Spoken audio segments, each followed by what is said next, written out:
Your child doesn't need another lecture. They don't need another parenting script. And they don't need you to tell them what you think. They need something much harder to give. And this is exactly why I made my last short video published yesterday. You love your child, but do you actually like them? Because liking your child is not about enjoying everything they do. It's about being genuinely curious about who they are. Think about this. When your child gives you an answer you don't like, what do you usually do? Correct them? Explain, lecture, give them the answer. But what if sometimes your job isn't to give them the answer? Try this instead. When a child says something you disagree with, ask, tell me why you think that.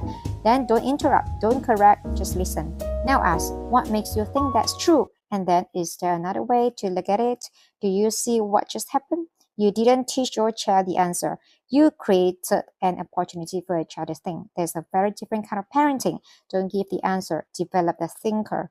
And this is where my framework comes in. My 7 inner geniuses aren't labels for children. They are capacities we can create opportunities to develop. The genius of logic helps the child examine and reason. The genius of self helps them understand what's happening within themselves. The genius of people helps them consider another person's perspective, and there are 4 more, but those capacities don't develop in a vacuum.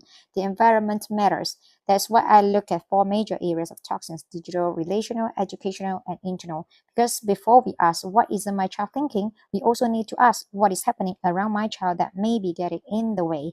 And this is why I don't want to put your child into a box. Free thinker, independent thinker, critical thinker, analyst, pragmatist, those categories can be interesting, but knowing the label doesn't automatically develop the child. So instead of asking, is my child a thinker?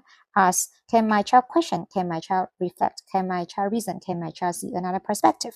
Can my child make a decision when I'm not there? Because the world is changing too quickly for us to simply give children better instructions. AI will change, technology will change, school will change, jobs will change, but the ability to think will travel with them. So if you haven't watched my previous video, you love your child, but do you actually like them? Go watch that one first, because that's where this starts. Are you actually curious about the human being you are raising? Then come back here, because in the next video, I'm going to show you exactly how the 4 toxins and 7 inner geniuses connect to developing that capacity. Don't just manage your child, develop the human being. Subscribe, because we are building this conversation together.